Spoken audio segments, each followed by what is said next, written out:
ఏంటి, ఎందుకు పిలిచావు? నీ వల్ల తండ్రి లేకుండా పోయిన అమ్మాయి గురించి వాళ్ళ అమ్మ గురించి మాట్లాడాలి. పద.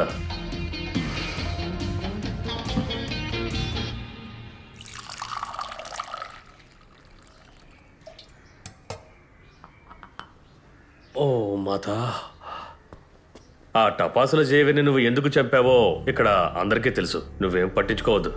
వాడు మనోజ్ కాలు నరికేయడం వల్ల కొన్ని రోజులకి వాడిని కూడా పడుకోబెడదాం అనుకున్నా. వాడు చస్తాడని నేను అనుకోలేదు. రేయ్, వాడు చావవలసిన వాడేరా, కానీ నీ చేతిలో చావడమే నాకు దిగులుగా ఉంది. పోతే జేవియర్ భార్య జెస్సీ ఈ కేసులో ప్రధాన సాక్షి. అది జీఏ చెప్పాడు, కానీ అక్కడ ఎవరూ లేరు. లేదురా, తను చూసింది. ఆ విషయం స్వయంగా నాతో చెప్పింది.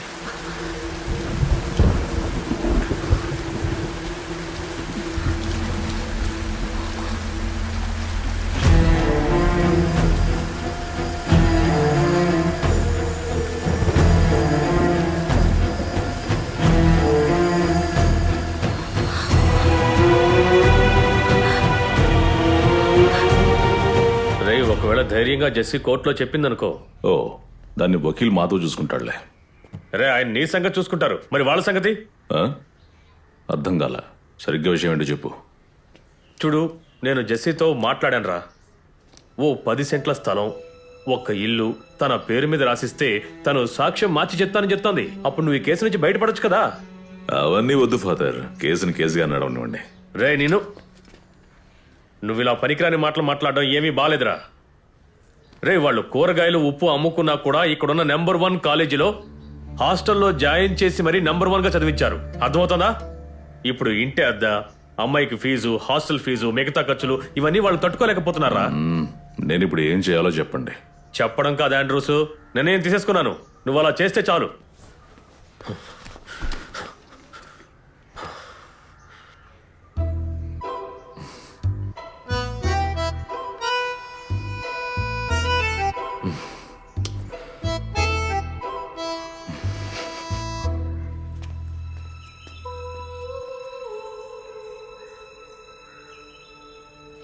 ఆంటనీ, కోర్టులో సాక్ష్యం చెప్పాక ఈ పేరు మార్పిడంత పెట్టుకోవచ్చు కదా. నేను చెప్పేది ఏంటంటే, ఇంటిని పొలాన్ని తీసుకుని సాక్ష్యాన్ని మారుస్తే మనుషుల మనసు కదా.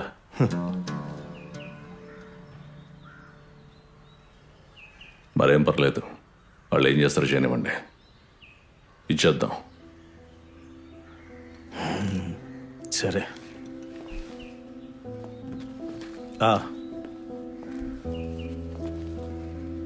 రేపు పొద్దున రిజిస్టర్ ఆఫీస్కి వచ్చేయండి.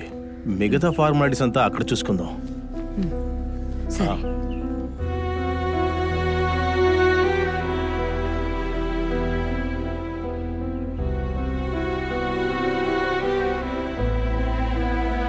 జెస్సీ,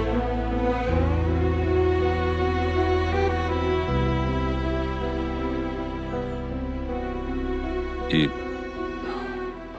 కావాలని చంపలేదు, మనోజ్ కోసం చేయాల్సి వచ్చింది.